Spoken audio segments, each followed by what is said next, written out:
Mari kita membuka Efesus 1. Efesus 1 ayat 19 sampai 23. Saya membacanya. Dan betapa hebat kuasanya bagi kita yang percaya, sesuai dengan kekuatan kuasanya, yang dikerjakannya di dalam Kristus dengan membangkitkan dia dari antara orang mati dan mendudukan dia di sebelah kanannya di sorga. Jauh lebih tinggi dari segala pemerintah dan penguasa dan kekuasaan dan kerajaan dan tiap-tiap nama yang dapat disebut, bukan hanya di dunia ini saja, melainkan juga di dunia yang akan datang. Dan segala sesuatu telah diletakkannya di bawah kaki Kristus, dan dia telah diberikannya kepada jemaat sebagai kepala dari segala yang ada. Jemaat yang adalah tubuhnya, yaitu kepenuhan dia, yang memenuhi semua dan segala sesuatu. Mari kita membaca bertanggapan. Saya yang pertama, lalu saudara meresponi. Dan betapa hebat kuasanya bagi kita yang percaya, sesuai dengan kekuatan kuasanya.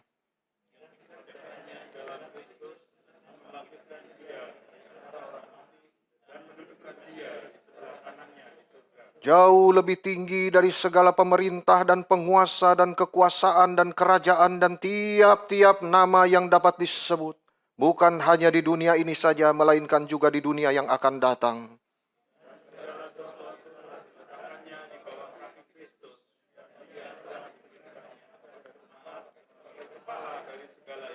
Jemaat yang adalah tubuhnya, yaitu kepenuhan dia, yang memenuhi semua dan segala sesuatu. Saudara sekalian, bagian ini mengandung kalimat-kalimat yang luar biasa daripada Paulus, yang sangat menggairahkan rohani kita. Kuasanya, yang membangkitkan Kristus dari antara orang mati, yang mendudukan dia jauh lebih tinggi daripada pemerintah dan penguasa dan segala nama yang kita bisa sebutkan, dan Kristus sebagai kepala gereja.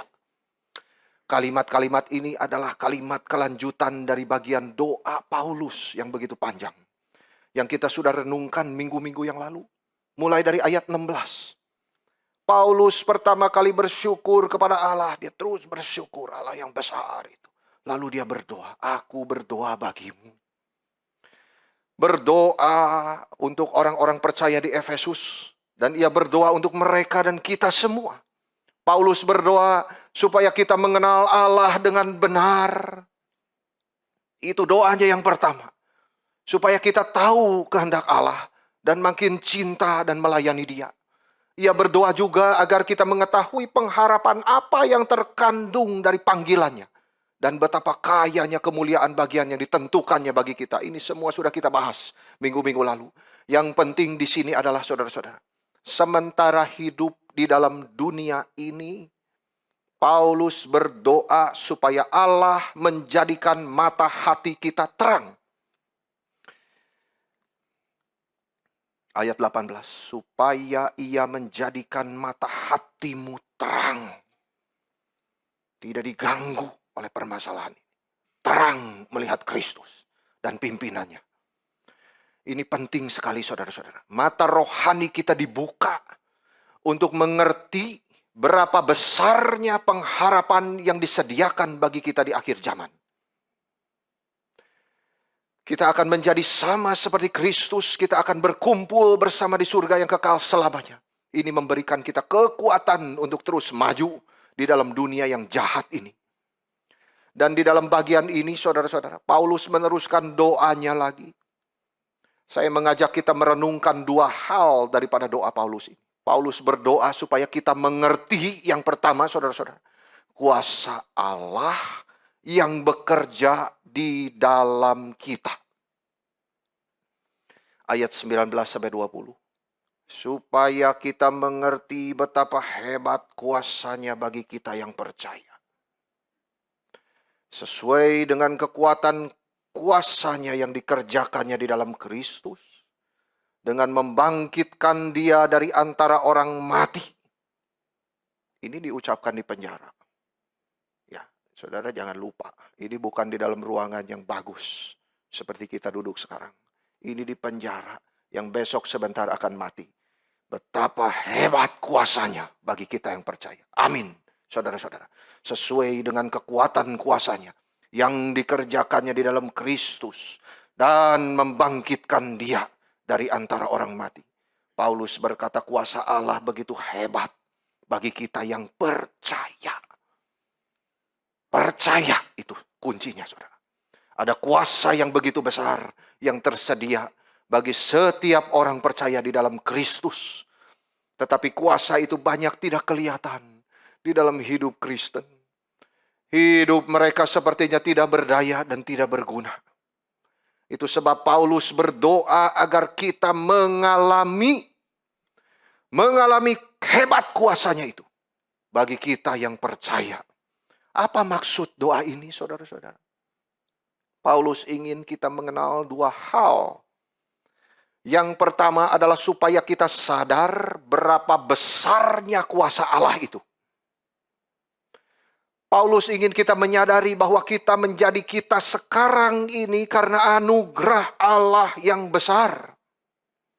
Kita bisa menjadi Kristen itu karena karya Allah. Paulus sudah menjelaskan di depan. Dia memilih kita. Dia mengadopsi kita.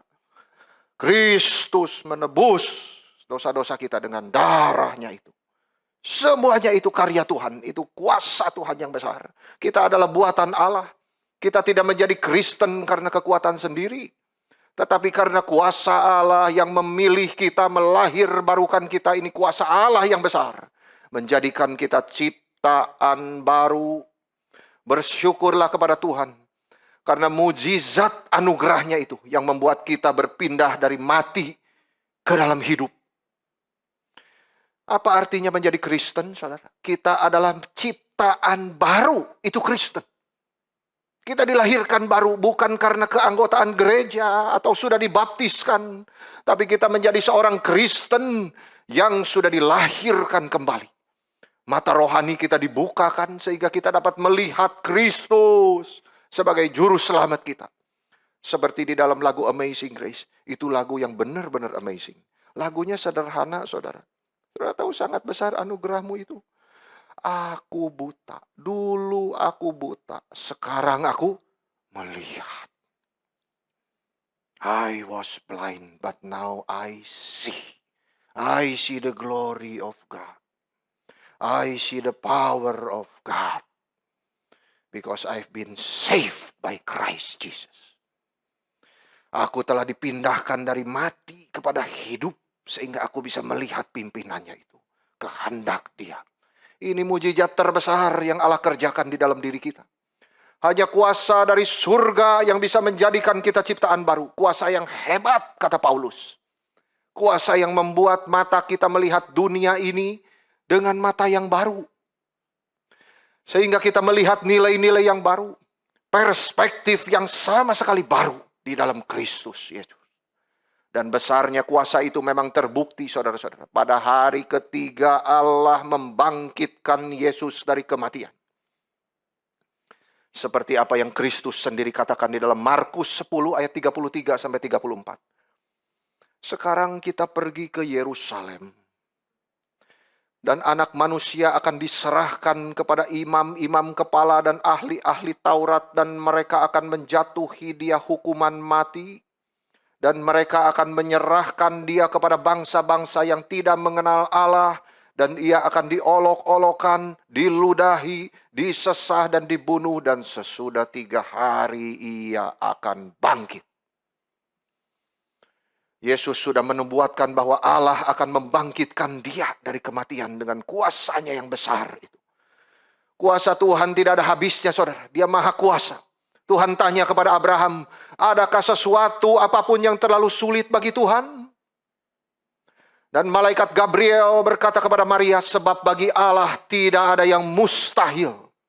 Keperkasaannya, kekuatannya, kekuasaannya tidak ada habisnya, saudara. Kitab suci penuh dengan hal ini. Dia mencipta dari tidak ada menjadi ada. Coba bayangkan, saudara. Dia hanya berbicara saja dan itu terjadi. Itu kuasanya yang besar. Dia berkata, jadilah terang. Terang jadi. Kuasa Allah yang berdaulat ini telah ternyata, saudara-saudara, dalam 3 cara. Penciptaan, keselamatan, dan pemeliharaan. Tetapi yang paling besar di antaranya, saudara, Paulus berkata di dalam bagian ini, kuasanya yang hebat, yang dikerjakannya di dalam Kristus dengan membangkitkan dia dari antara orang mati. Kuasa itulah yang mempersatukan kita dengan Kristus yang bangkit, sehingga kita bisa hidup seperti orang mati yang dihidupkan, menghasilkan hidup yang benar, hidup yang penuh pengharapan, hidup yang memuliakan Tuhan dan melayani Dia. Bukan karena paksaan dari luar, tetapi dorongan yang besar dari kuasa dari dalam. Ini kita mengerti di dalam poin kedua. Paulus berkata betapa hebat kuasanya bagi kita yang percaya.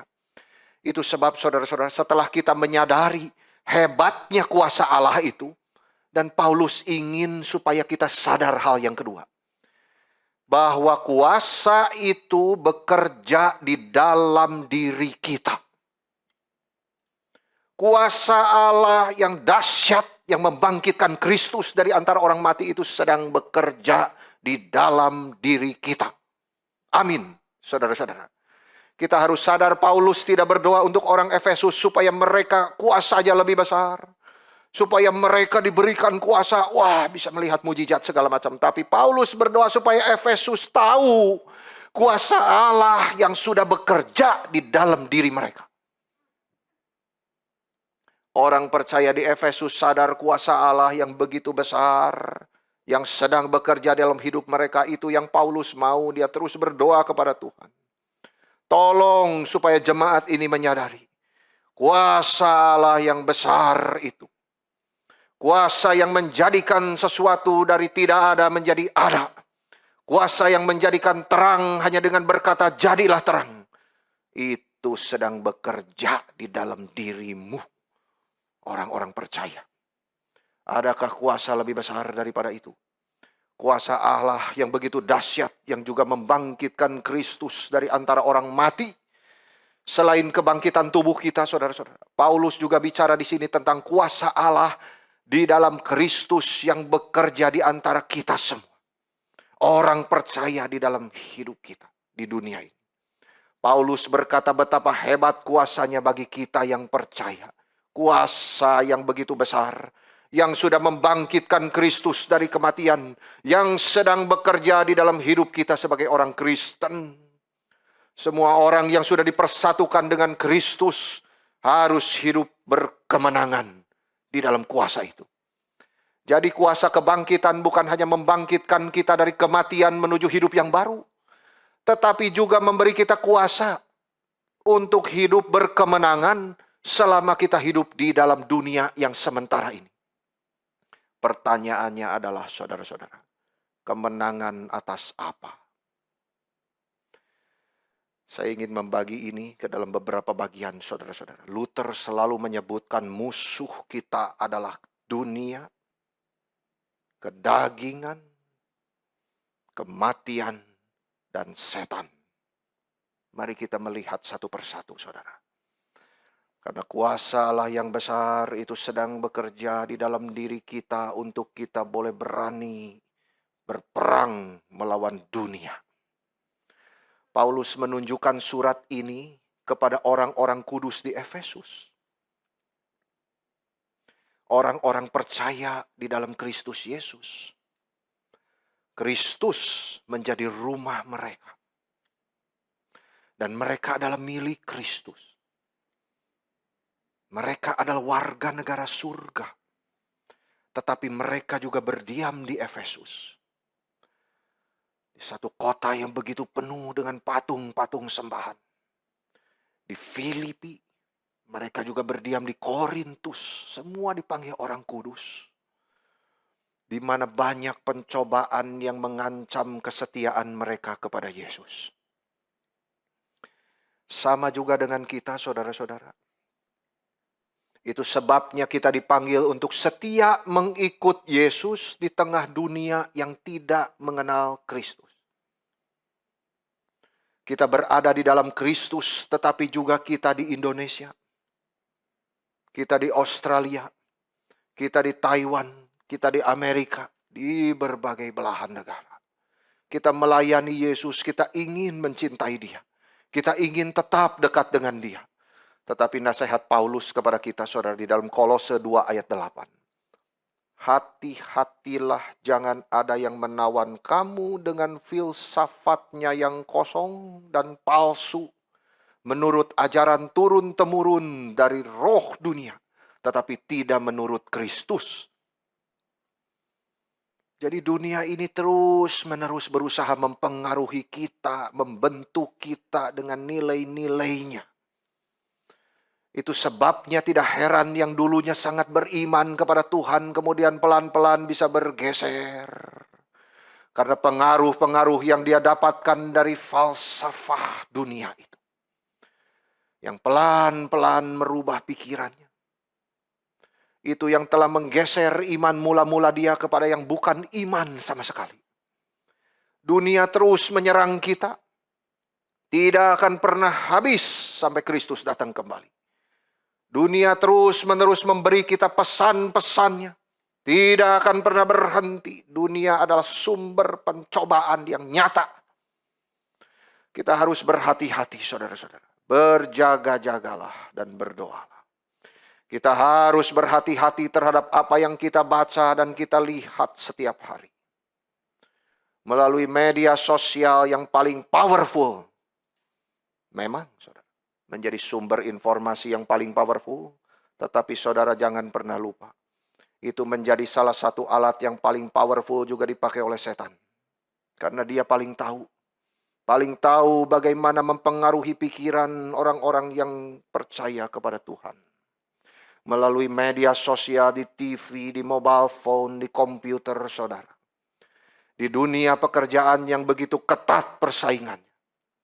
Hati-hati terhadap nilai-nilai duniawi yang ditawarkan. Yang kelihatannya benar tapi tidak sesuai dengan prinsip kitab suci. Dunia ingin membentuk kita menurut gambarnya.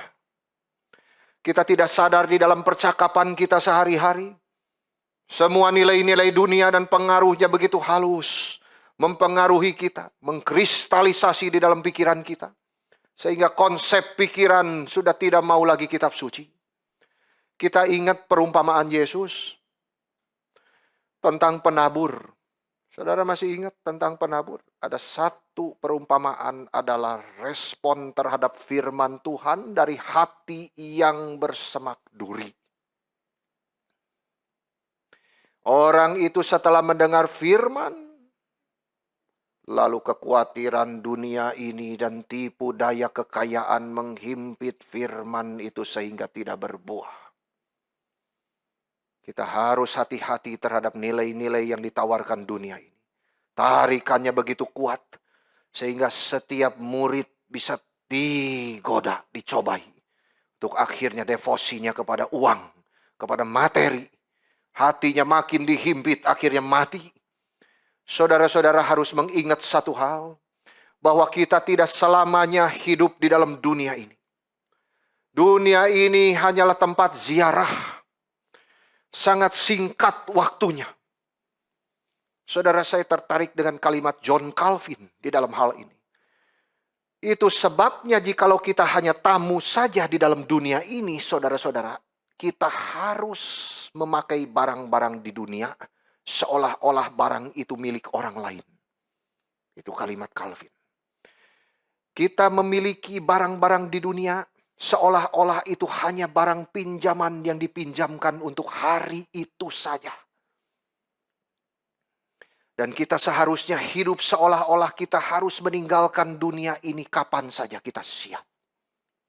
Di dalam keadaan itulah kita bisa berjaga-jaga sebagai orang Kristen. Jikalau ketidaksadaran, kesehatan, kelancaran semua ini menggelapkan mata kita, susah, saudara. Karena kita selalu hidup di dalam, nanti saja gampang. Nanti saja gampang. Kembali langsung kepada Tuhan. Karena nanti jam 12 saya mau ketemu Tuhan. Itu yang Calvin maksudkan. Setiap hari siap kapanpun berjumpa dengan Tuhan.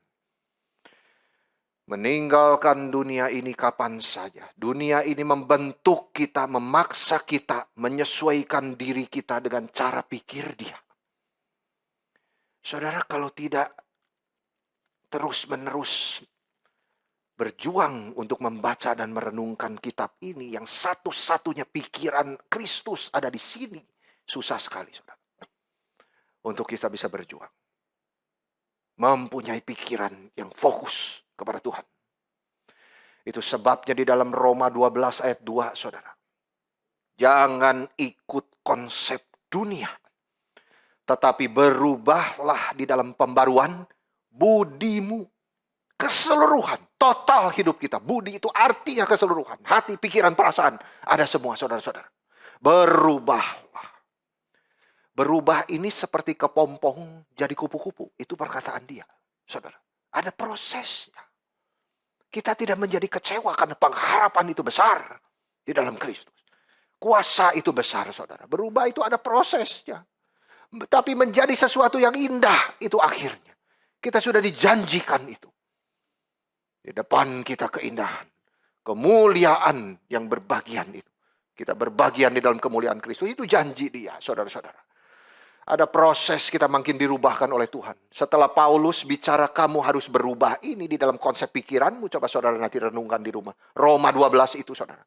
Dia berbicara tentang apa saja. Supaya kamu tahu kehendak Allah. Apa yang berkenan, yang baik bagimu. Nah itu penting sekali, saudara, mengerjakan kehendak Allah. Tetapi jangan lupa setelah itu Paulus bicara apa lagi, saudara? Karunia. Setiap orang Kristen diberikan karunia oleh Tuhan, bukan? Paling sedikit satu karunia. Dan itu harus dipakai untuk kemuliaan Tuhan. Itu sebabnya saudara-saudara, karunia itulah yang dimaksud Paulus, itu kehendak Allah. Jikalau kamu tahu bagaimana menggunakan karunia itu. Itulah kehendak Allah. Berbahagialah kamu yang menjalankan kehendak Tuhan di dalam hidupnya. Dunia ini semua sedang berlalu. Saudara-saudara, itu kalimat yang sangat menggerakkan kita semua. Yang berbahagia bukan yang kaya, bukan yang lancar. Tetapi yang menjalankan kehendak Allah. Dan itu tidak lepas dari karunia yang Tuhan berikan. Saudara-saudara, silakan layani Tuhan.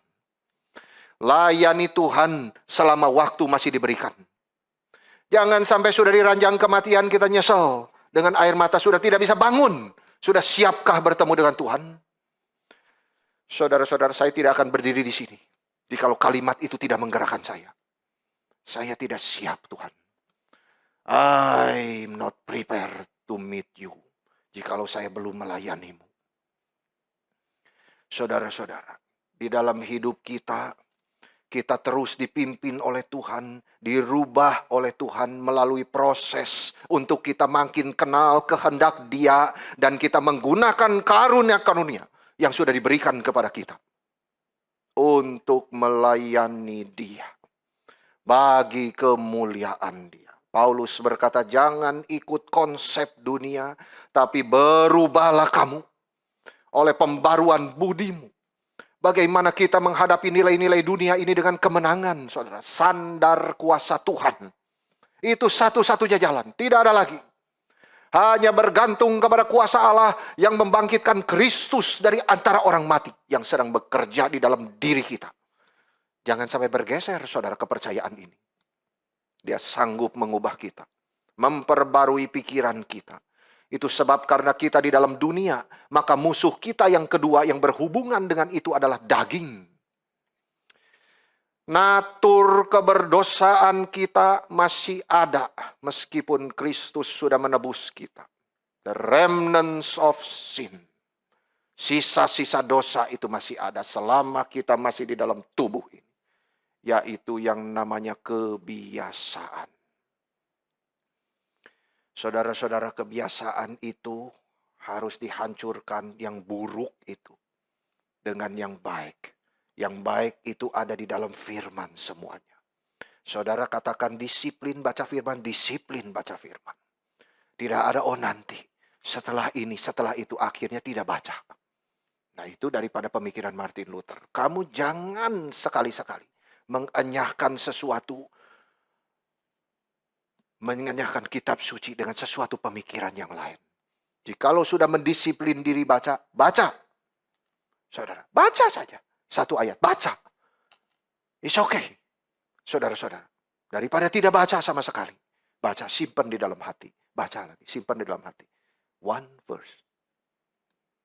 Itu bisa menjadi sesuatu kekuatan yang baru, saudara. Melawan kebiasaan-kebiasaan yang buruk. Karena kita sedang terus-menerus diproses, dirubahkan. Bagaimana bisa dirubah, saudara-saudara, kalau kita mengutamakan keinginan daging? Tidak mungkin. Kita harus mengutamakan kepentingan. Di dalam kitab suci, pikiran-pikiran Kristus. Kita sudah berada di dalam Kristus, saudara. Iya benar. Tetapi kita juga masih di dalam dunia ini. Kita belum kembali kepada Dia. Kita belum memakai tubuh kemuliaan. Kita masih ada di dalam dunia sehingga banyak kesenangan daging yang terus menggoda dan mencobai kita. Hanya kuasa Allah yang bisa mematikan kebiasaan buruk kita. Kuasa Allah yang besar itu. Itu sebabnya kita mau komitmen kepada Yesus. Tetapi di sekeliling kita banyak keinginan daging yang menggoda, yang sementara. Yang dibungkus dengan sengaja. Kelihatannya bagus, sehingga bisa menangkap kita pada kelemahan kita. Oh saudara-saudara, setan paling tahu kelemahan kita. Dia memang tidak tahu pikiran kita. Tetapi dia bisa melihat kelemahan kita di mana. Datang. Seperti waktu dia mencobai Yesus. Itu contohnya, saudara-saudara. Waktu dia sudah lapar, datanglah dia. Rubahlah batu ini menjadi roti. Logis kelihatannya. Itu sebab musuh kita yang ketiga, saudara-saudara, adalah setan ini. Yesus berkata, iblis adalah penguasa dunia ini. Paulus berkata, saudara, Kristus ditinggikan jauh lebih dari segala penguasa, pemerintah, dan kuasa daripada para malaikat yang jatuh itu. Itu sebabnya kita masih hidup di dalam dunia yang didominasi oleh kuasa setan, saudara. Tetapi perkataan firman Tuhan, Kristus yang sudah Allah yang sudah mendudukan dia di sebelah kanannya di sorga. Jauh lebih tinggi dari segala pemerintah dan penguasa. Dan kekuasaan dan kerajaan dan tiap-tiap nama yang dapat disebut. Bukan hanya di dunia ini saja, tetapi di dunia yang akan datang. Apa itu, saudara? Itulah kuasa jahat itu. Malaikat yang jatuh itu. Tetapi Kristus sudah mengalahkan mereka. Dia sudah jauh lebih tinggi dari kuasa itu. Duduk di sebelah kanan Allah. Saudara-saudara, yang paling cilaka. Kita mengira kita hidup sudah bebas. Kita mengira kita seorang yang bebas, tetapi tidak sadar kita sedang diperbudak oleh dosa. Dia sedang melayani kehendak setan. Yang padahal dia adalah musuh. Musuh yang tidak bisa kita anggap remeh. Itu sebab Paulus berkata kepada kita semua, sadarlah. Dan berjaga-jagalah. Musuh-musuh iblis itu berjalan keliling sama seperti singa yang mengaum-ngaum, saudara-saudara. Dia tidak kenal lelah. Terus matanya menyoroti siapa yang sedang lemah. Mencari orang yang dapat ditelannya. Kalau setan mengganggu, saudara, dia langsung telan. Itu kitab suci. Itu seperti anak panah ditembakkan dengan tiba-tiba itu. Langsung. Beda dengan dari hati kita, dari kedagingan kita itu lain, saudara. Dari kedagingan hati kita kebiasaan pelan ada prosesnya. Tetapi dari setan itu langsung saja tiba-tiba, saudara. Seperti Daud bisa tiba-tiba menghitung jumlah orang-orangnya. Itu kerjaan iblis yang mencobai dia, saudara-saudara. Sehingga Tuhan marah sekali. Iblis menggoda dia ketika dia apa, saudara? Lengahnya di situ. Bangga. Dia bangga dengan keberhasilannya. Di situ setan bekerja. Menelan dia. Hati-hati, saudara-saudara. Dengan semua keberhasilan, kelancaran kita. We have to be careful. Kembalikan semua kepada Tuhan. Itu adalah berkat Tuhan. Setan bekerja dengan tiba-tiba sangat menakutkan. Seperti suara-suara yang menyuruh kita membunuh diri. Saudara harus berhati-hati, berjaga-jaga. Setan membuat kita meragukan kasih Allah kepada kita. Dia berbisik terus kepada kita, jangan terlalu percaya firman Tuhan. Lebih baik kamu hidup aman saja. Jangan ikut Yesus terlalu dekat. Ini semua tipuan setan, saudara-saudara. Saudara sadarilah bahwa tidak ada kuasa lain untuk kita boleh mengalahkan musuh-musuh kita ini selain kuasa Allah sendiri. Kuasa yang membangkitkan Kristus dari kematian itu. Kita tidak dapat melawan setan dengan kekuatan kita sendiri. Tetapi jika kita lebih dulu menyerahkan diri kita kepada Tuhan, sehingga kuasa Tuhan yang ditunjukkan di dalam pemuliaan Kristus, yang sudah mendudukan dia di sebelah kanannya itu, mengalir kepada kita. Setan akan lari dari kita, saudara. Seperti ia lari dari Kristus saat mencobai dia di padang gurun itu. Bagaimana kita dipersiapkan, saudara? Kita sedang terus dipersiapkan untuk berani berperang dengan setan. Hidup kita adalah peperangan. Bagaimana kita bisa menang atas setan, saudara? Yakobus 4 ayat 7. Tunduklah kepada Allah dan lawanlah iblis. Jelas, saudara. Oknum itu. Tunduklah kepada Allah dan lawanlah iblis, maka ia akan lari daripadamu. Saudara, kalimat lawanlah ini seperti gambaran daripada militer, saudara. Berarti seperti melawan itu seperti ketika kita perang. Bagaimana kita dipersiapkan berani berperang dengan setan. Dan itu nuansanya, saudara, mirip sama seperti surat Paulus di Efesus 6 ayat 11-12. Saya bacakan untuk Bapak Ibu. Kenakanlah seluruh perlengkapan senjata Allah, supaya kamu dapat bertahan melawan tipu muslihat iblis. Karena perjuangan kita atau peperangan kita tidak hanya melawan darah dan daging, tetapi melawan pemerintah-pemerintah, melawan penguasa-penguasa, melawan penghulu-penghulu dunia yang gelap ini, melawan roh-roh jahat itu di udara. Jelas oknum itu ada. Kita tidak boleh lengah, saudara. Tetapi kita juga tidak boleh terus-menerus menyalahkan dia seolah-olah kedagingan kita tidak. Ingat, musuh kita ada dua. Kedagingan kita kalau tidak boleh taat, tidak mau taat dan tunduk kepada Tuhan, saudara. Setan akan bekerja memakai itu. Saudara, di sini kita tahu bahwa peperangan itu melawan kekuatan supernatural. Para malaikat yang jatuh, setan-setan itu dengan senjata yang konvensional, saudara-saudara. Kita melawan dia. Kitab suci di dalam Efesus itu memberitahu kita ikat pinggang. Ikat pinggang kebenaran. Baju zirah keadilan. Sepatu yang rela memberitakan Injil. Perisai iman. Ketopong keselamatan. Dan pedang roh, yaitu firman Tuhan. Itu artinya tunduklah kepada Allah, saudara. Orangnya benar, adil, saudara-saudara. Terus senjatanya adalah tunduk kepada Allah. Jikalau kita adalah orang Kristen semacam ini, saudara, maka kita akan peka. Peka untuk membedakan suara Tuhan, atau suara hati kita sendiri, atau suara setan. Sebagai prajurit Kristus yang tangguh, saudara-saudara, kita bisa membayangkan bagaimana ribuan musuh itu datang. Pedang sudah siap, ketopong keselamatan sudah dipakai, baju zirah, sepatu yang kokoh, kita sudah berdiri mempersiapkan diri. Tetapi musuh begitu dekat, dia jatuh dengan lututnya. Itu prajurit Kristus. Dia mengandalkan lututnya, lalu datang kepada Tuhan. Itulah yang disebut tunduklah kepada Tuhan. Maka setan akan lari daripadamu. Betapa pentingnya, saudara, kuasa doa itu. Betapa besarnya kuasa doa. Ketika satu pencobaan melintas di pikiran kita, langsung doa.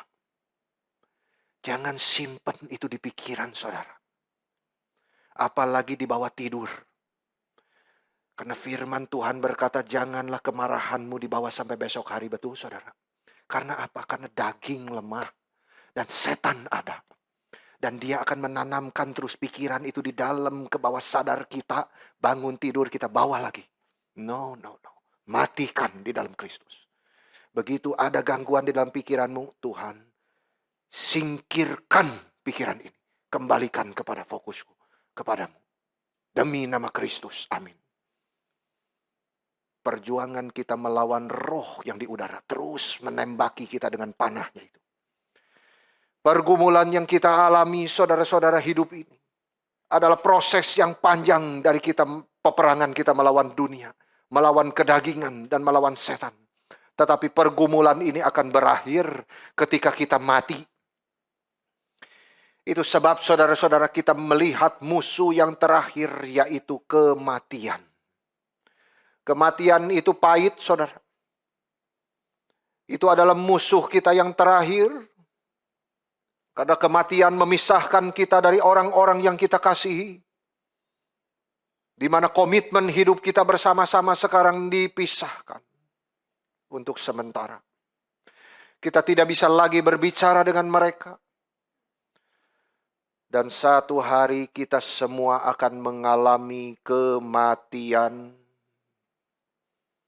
Setelah kita mati, kita semua membusuk. Tidak ada yang bisa mempertahankan tubuh ini selama-lamanya. Kita adalah debu dan akan kembali menjadi debu. Tidak ada kuasa manusia yang bisa menahan ini. Apalagi membangkitkan orang mati. Tetapi Tuhan sudah mengerjakan apa yang manusia tidak bisa kerjakan, saudara.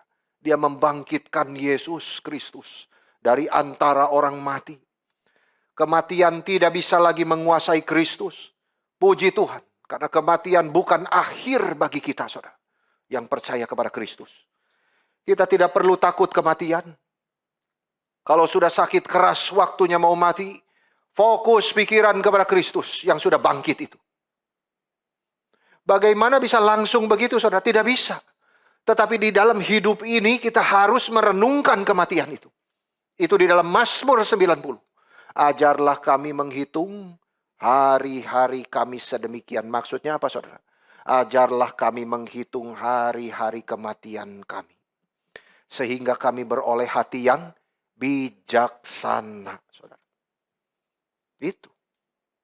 Sehingga nanti giliran kita mau mati, kita ingat kepada Kristus yang bangkit itu. Yang selalu kita kasihi, layani, yang selalu kita hidupi di dalam kehidupan kita sehari-hari. Kita sudah berada di dalam latihan rohani yang memampukan kita menopang hati kita ketika kematian itu tiba. Maka ketika saya berjalan melewati lembah kekelaman itu, kita akan yakin bahwa Kristus menyertai kita. Kita tidak berjalan sendiri. Di dalam Kristus kematian meskipun musuh, tetapi kita bersuka cita di dalam keyakinan bahwa kematian pun tidak bisa memisahkan kita dari kasih Kristus. Maka kematian justru menjadi momen yang indah, saudara-saudara. Di mana kita berjumpa dengan penebus kita yang hidup. Puji Tuhan. Karena kuasa Tuhan begitu dahsyatnya. Kita tidak perlu takut kematian. Kristus telah mengalahkan iblis, penguasa kematian itu. Kita tahu satu hari kita akan dibangkitkan dan hidup bersama-sama dengan Kristus selama-lamanya. Itu sebab sebagai orang percaya, kita bisa menghadapi kematian dengan suasana hati yang berbeda, saudara, dengan mereka yang tidak percaya. Ada air mata, tetapi tetap memuji Tuhan. Ada kesedihan, tetap bersyukur kepada Tuhan. Itu iman orang Kristen. Iman yang bergantung kepada kuasa Allah, yang membangkitkan Kristus dari kematian itu. Iman yang hidup, iman yang terus berpengharapan. Paulus berkata kuasa Allah begitu hebatnya. Sampai membangkitkan Kristus dari antara orang mati. Dan kuasa itu sedang bekerja di dalam diri kita. Untuk kita berkemenangan melawan dunia, melawan daging, melawan setan. Jika kita bangun di pagi hari, saudara-saudara, bersyukur. Kita ingat firman ini. Bahwa Allah dengan kuasanya membangkitkan Kristus. Kuasa itu sedang bekerja di dalam diri kita. Dan ini menuju kepada poin kedua. Selain Paulus menginginkan kita untuk mengerti bahwa kuasa Allah itu bekerja di dalam diri kita. Dia ingin kita tahu bahwa Kristus adalah kepala gereja. Ayat 22 sampai 23 berkata, saudara, segala sesuatu telah diletakkannya di bawah kaki Kristus. Dan dia telah diberikannya kepada jemaat sebagai kepala dari segala yang ada. Jemaat yang adalah tubuhnya, yaitu kepenuhan dia, yang memenuhi semua dan segala sesuatu. Setelah Paulus bicara Kristus sudah dimuliakan sebagai pemenang jauh lebih tinggi daripada setan-setan. Sekarang Kristus dimuliakan di atas gereja sebagai kepala. Sehingga Allah bisa memberikan kuasa kepada kita untuk menjalankan hidup kekristenan kita. Di sini Paulus menekankan dua hal, saudara. Kita adalah tubuh Kristus yang melengkapi kepala. Berarti ada persatuan yang vital antara Kristus dengan kita. Kita disatukan dengan Kristus. Ada relasi yang intim. Kita bisa bayangkan persatuan ini dengan gambaran tubuh kita, saudara-saudara. Kita punya anggota tubuh. Ada kepala, ada tangan, ada kaki, ada jari, semua saudara-saudara. Tapi semuanya anggota itu adalah satu. Di dalam hubungan yang hidup, yang intim. Kita sadar setiap bagian tubuh tidak lepas, saudara, satu persatu. Tapi terikat satu dengan yang lain. Ada hubungan yang intim, yang hidup. Persatuan yang vital. Demikian kita orang Kristen bersatu dengan Kristus di dalam persatuan yang mistis dan dia sebagai kepala kita. Kristus adalah kepala gereja. Kristus adalah pusat dan sumber hidup gereja. Sama seperti analogi yang sempurna yang dipakai oleh Paulus. Tubuh kita, saudara. Tubuh kita ini semua dikontrol oleh sistem saraf. Tapi semua sistem saraf itu bisa ditelusuri ke otak. Otak yang ada di kepala itu adalah pusatnya, sumber dan kontrol dari seluruh sistem saraf dalam tubuh kita. Yang mengontrol semua pergerakan tubuh ini. Demikian Kristus sebagai kepala gereja. Tidak ada kehidupan di luar dia. Semua kekuatan berasal dari dia.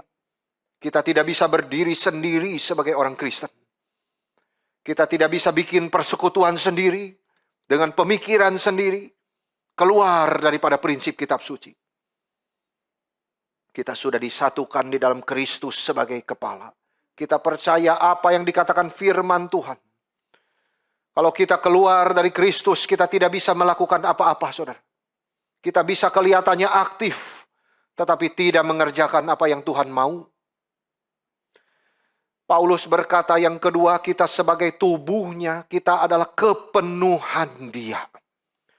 Yang memenuhi segala sesuatu dalam segala hal. Kita adalah kepenuhan Kristus yang memenuhi semua dan segala sesuatu. Kepenuhan Kristus ada di dalam gereja yang adalah tubuhnya. Artinya gereja adalah pelengkap Kristus. Loh, kok aneh, saudara-saudara? Gereja adalah pelengkap Kristus yang sendirinya memenuhi seluruh alam semesta ini. Gereja adalah kepenuhan Kristus. Bagaimana kita mengerti ini, saudara-saudara? Yesus yang menciptakan alam semesta dapat diisi oleh gereja. Kita tahu Kristus adalah Allah. Dia sama sekali tidak membutuhkan dan tidak bergantung kepada apapun, saudara. Tidak ada sedikit pun ketidaksempurnaan di dalam dia.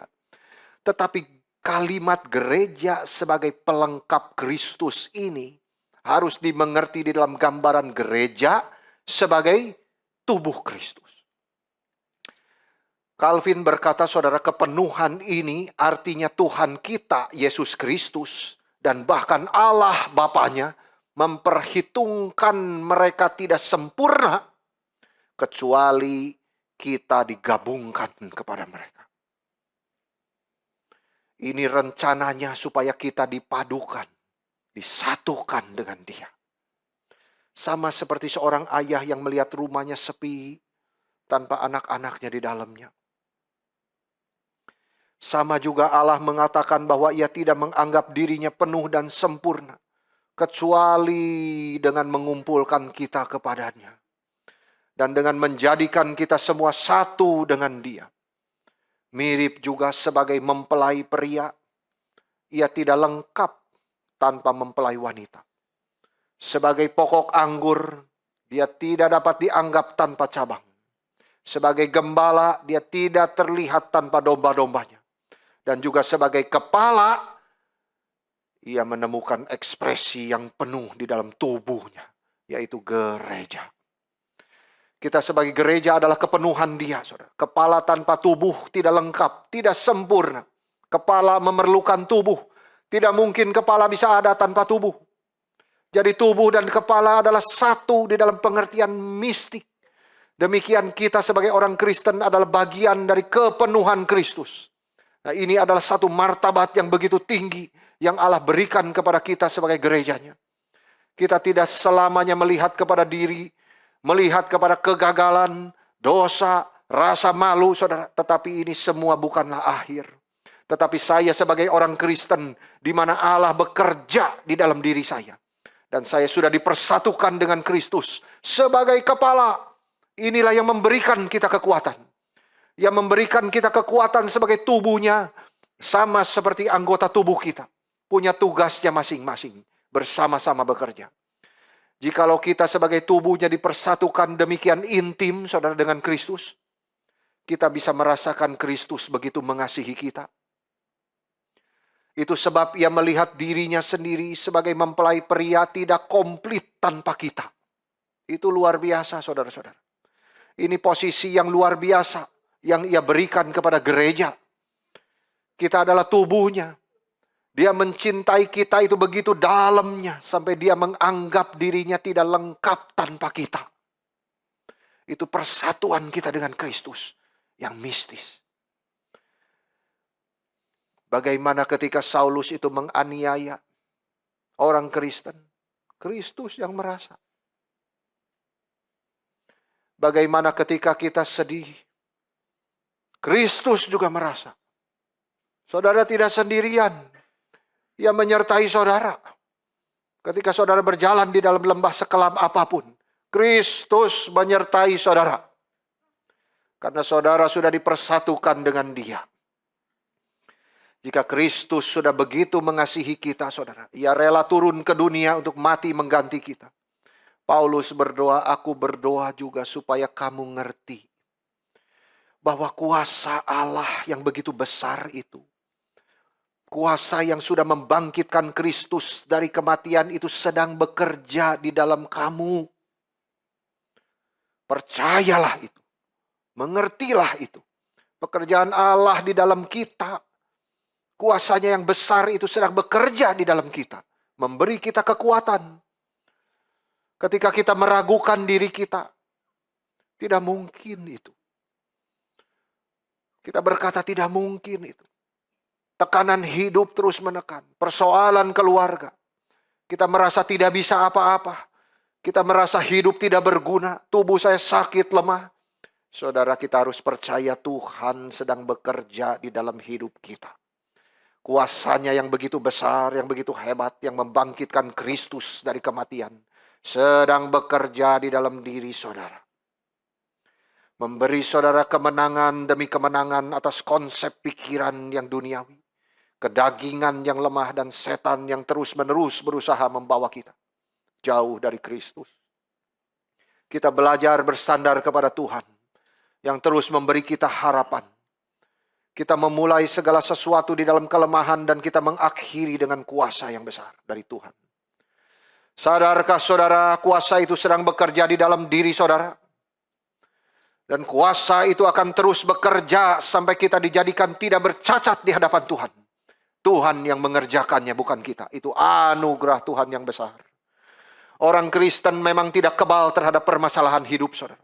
Di dunia ini ada air mata, ada kemiskinan, ada sengsara, ada hari gelap yang menimpa. Tapi kita adalah orang-orang beriman kepada Tuhan. Kita sudah dipersiapkan untuk menghadapi segala kemungkinan yang tiba. Bahwa Tuhan menyertai kita. Pada saat yang paling sulit Tuhan ada menyertai kita. Itu janji Tuhan. Ketika kita melewati lembah yang kelam, Dia di sana menuntun kita. Membawa kita keluar sebagai pemenang atas semua pencobaan yang kita alami. Di dalam Kristus selalu ada pengharapan. Dan itu selalu baru setiap pagi. Pengharapan tidak mengecewakan saudara-saudara. Semua musuh baik dunia, kedagingan, kematian, dan setan pun tidak bisa menakutkan bagi kita. Karena Kristus telah mengalahkan itu semua. Berjaga-jaga dan berdoalah senantiasa. Itu penting sekali saudara di dalam hidup Kristen kita. Jangan sampai dunia mengalihkan kita. Jangan sampai kedagingan kita yang lemah menggeser kita dari Tuhan. Jangan sampai setan berusaha yang terus berhasil menipu kita. Kita mau kembali kepada Tuhan. Mengandalkan kekuatan Tuhan. Kita mau berjaga-jaga dan berdoa senantiasa. Amin saudara. Puji Tuhan. Doa Paulus supaya mata hati kita terbuka. Supaya kita bisa melihat betapa hebat kuasanya yang bekerja di dalam kita. Kiranya Tuhan menolong kita semua. Amin.